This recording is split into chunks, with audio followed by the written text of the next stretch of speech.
Hello बच्चों, आज हम लोग सीखेंगे how to calculate magnetic field produce by current carrying conductor. तो क्या करना है बेटा, हमें कैलकुलेट करना है मैग्नेटिक फील्ड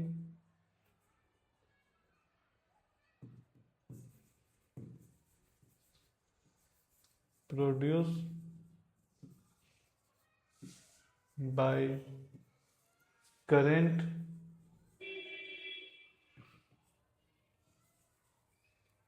कैरिंग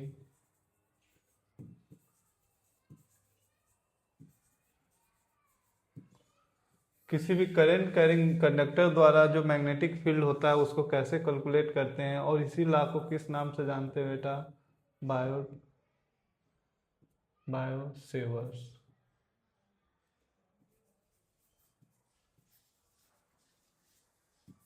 ठीक है बेटा, आज हमारा इसी टॉपिक पे डिस्कशन होगा। समझो अगर कोई करंट कैरिंग कंडक्टर है, मान लो इस कंडक्टर में आई करंट फ्लो कर रहा है। इसका एलिमेंटल थोड़ा सा डी एल लेंथ लेते हैं बेटा, इस पूरे लेंथ का एक छोटा सा हिस्सा लेते हैं डी एल लेंथ, कोई किसी पॉइंट आर पे जिसका पोजीशन वेक्टर क्या है बेटा, एक तरह से डिस्प्लेसमेंट वेक्टर यहाँ से क्या है इस पॉइंट पी का, और इसी पॉइंट पी पे हमें क्या करना है बेटा, मैग्नेटिक फील्ड प्रोड्यूस करना है। तो हम लोग जानते हैं कि जो डी बी होता है magnetic field produce by D L length, वो किसके बराबर होता है, mu naught 4 pi I D L cross R divide by magnitude of vector का क्यू। ये हमें क्या देता है बेटा, मैग्नेटिक फील्ड वेक्टर दे देता है किसी स्मॉल करंट कैरिंग कंडक्टर के द्वारा प्रोड्यूस मैग्नेटिक फील्ड का एलिमेंटल पार्ट। ठीक है बेटा, यहाँ पे हम लोग थोड़ा टर्म को समझ लेते हैं बेटा। डी बी क्या है बेटा, ये है magnetic field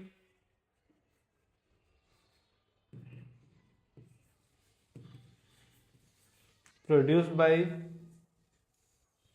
magnetic field due to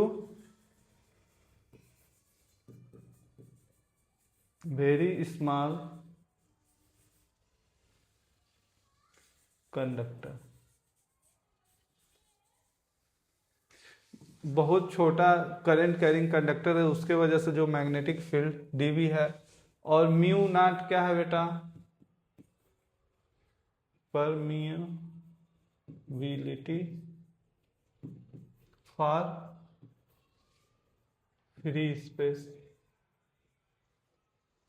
DL क्या है बेटा, एलिमेंटल करंट का कंडक्टर का पार्ट है ना। आर क्या है बेटा, आर वेक्टर आर क्या है, पोजीशन कह सकते हैं displacement vector.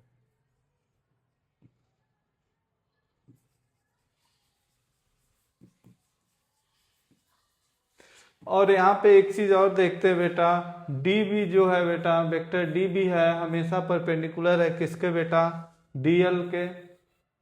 As well as ये भी देखते हैं कि डी बी किसके परपेंडिकुलर है, और बेटा डिस्प्लेसमेंट वेक्टर आर के। ठीक है बेटा, अब यहाँ पे देखते हैं बेटा, ये जो अगर displacement vector current carrying loop से अगर थीटा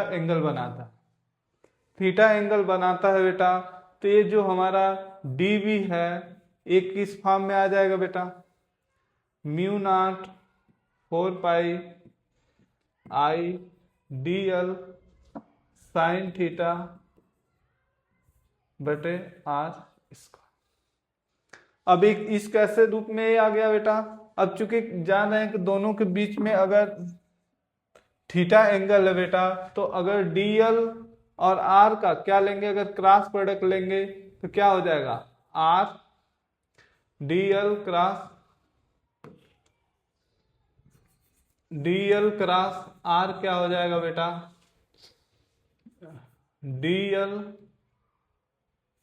डीएल का मॉड आर का मॉड फिर साइन थीटा। अब यहाँ पे इस वैल्यू को पुट कर दोगे इस वाले फार्मूले में, तो ये हमारा डीवी निकल के आ जाएगा। तो अक्सर हम लोग जब पढ़ना स्टार्ट करते हैं बेटा, जब हमारा डिस्प्लेसमेंट वेक्टर और एलिमेंटल करंट वेक्टर क्या हो, वन डायमेंशनल होते हैं बेटा, तो इस फार्मूले का यूज कर लेते हैं। अदरवाइज हमें हर बार क्या करना पड़ता है बेटा, क्रॉस प्रोडक्ट से डीवी की वैल्यू को कैलकुलेट करना पड़ता है। ठीक है, थोड़ा सा आगे बढ़ते हैं, अब फार्मूला लिख लेते हैं डीवी का। हम लोगों को पता हो गया कि डीवी किसके बराबर है बेटा, mu naught 4 pi I D L.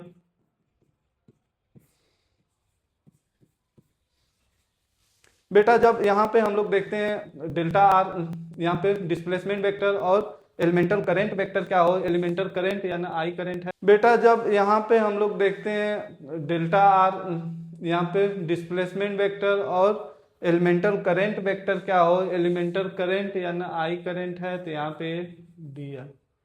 Elemental current vector क्या हो, वन डायमेंशनल हो, तो बेटा हम लोग क्या करते हैं, वेक्टर प्रोडक्ट रूल से क्या कर लेते हैं, डायरेक्शन की अलग बात कर लेते हैं, और मैग्नीट्यूड को बायोसेवर्ट वाला जो साइन थीटा वाला फार्मूला था उसके हेल्प से क्या कर लेते हैं, कैलकुलेट कर लेते हैं। मगर अगर हमारा डिस्प्लेसमेंट वेक्टर और एलिमेंटल करंट वेक्टर क्या हो, थ्री डायमेंशनल हो बेटा, तो जो राइट हैंड रूल है बेटा वो वर्क प्रॉपर नहीं करता है, फिर हमें क्रॉस प्रोडक्ट के ही मदद से डायरेक्शन और मैग्नीट्यूड का एक ही साथ बात करना पड़ता है, कैलकुलेशन करनी पड़ती है। ठीक है बेटा, तो यहाँ पे हम लोग पहले डीवी वेक्टर का, एलिमेंटल मैग्नेटिक फील्ड वेक्टर का क्या डायरेक्शन को कैसे पता लगाएंगे उस चीज की प्रैक्टिस करेंगे।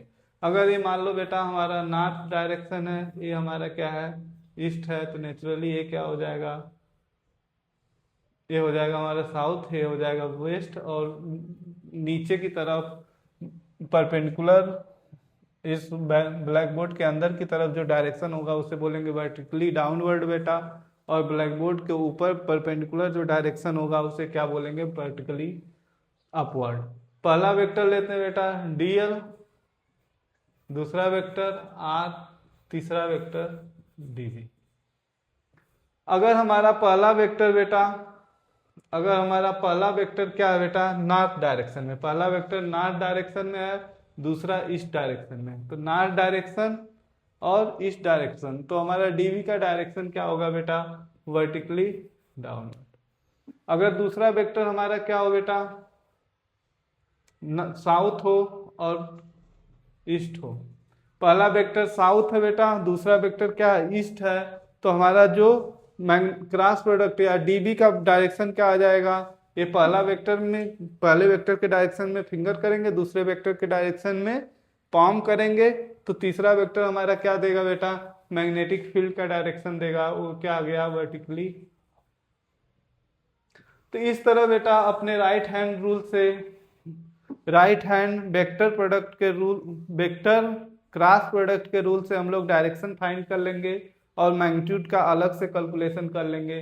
किस केस में बेटा, जब हमारा डिस्प्लेसमेंट वेक्टर और एलिमेंटल करंट वेक्टर या लेंथ वेक्टर क्या हो, वन डायमेंशनल हो। अगर ये दोनों क्या हो, डीएल और आर दोनों क्या हो, थ्री डायमेंशनल वेक्टर होंगे, तो हमें फिर क्रॉस प्रोडक्ट करके ही अपने क्वेश्चन को सॉल्व करना पड़ेगा। समझो, एक क्वेश्चन की मदद से देखते हैं बेटा।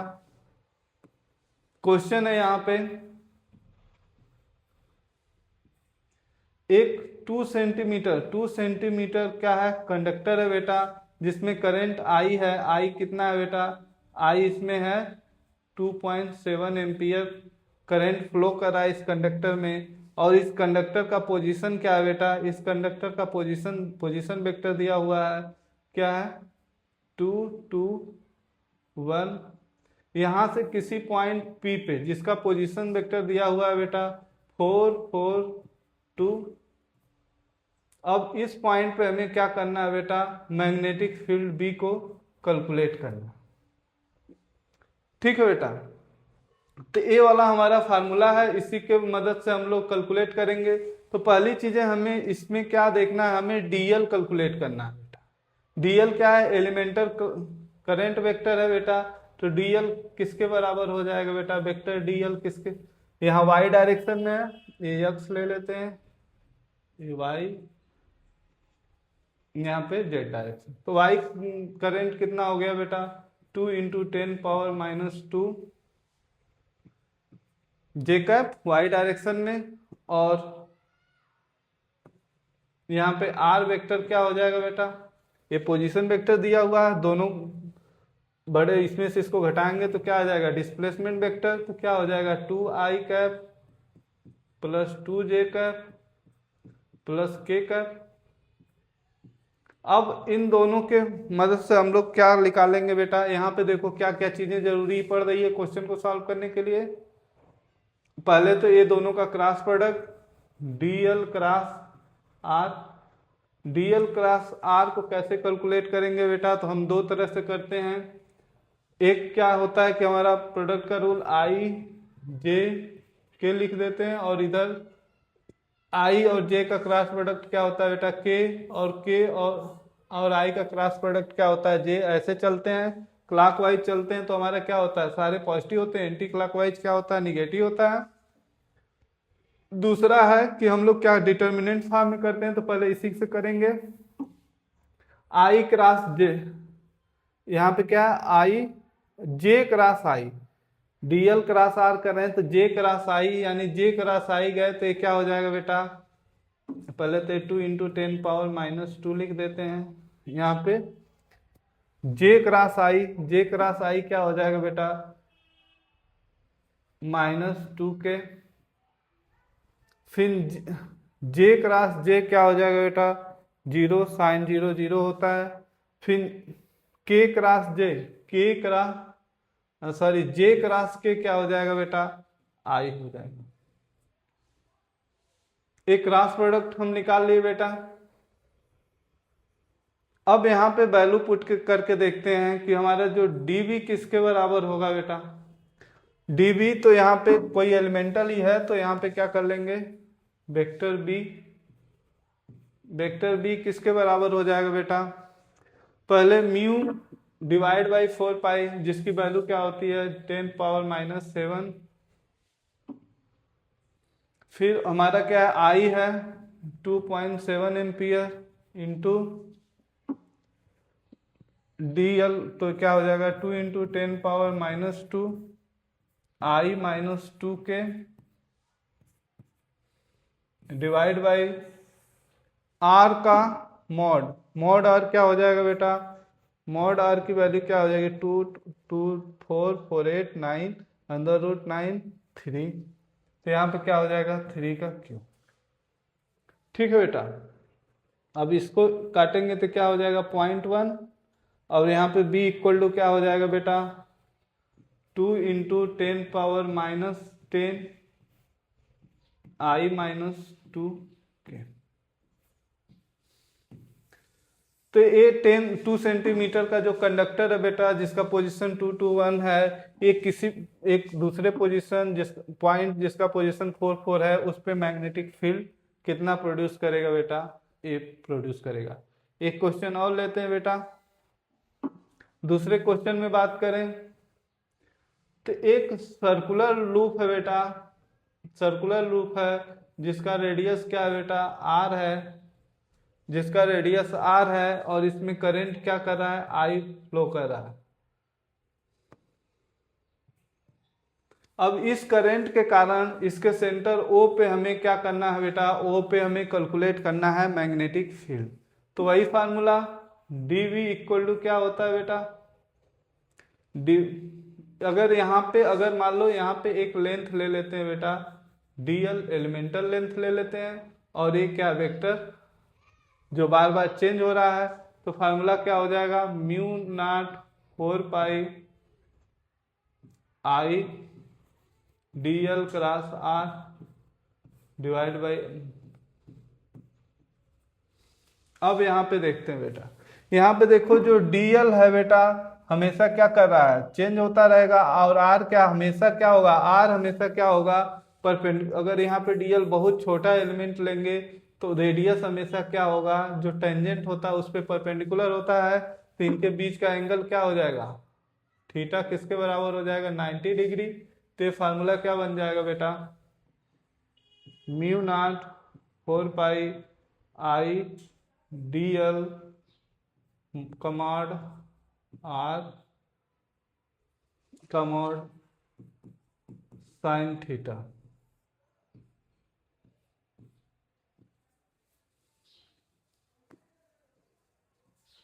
ये होगा बेटा। अब इससे क्या करेगा, एक पावर कट जाएगा, 2 हो जाएगा।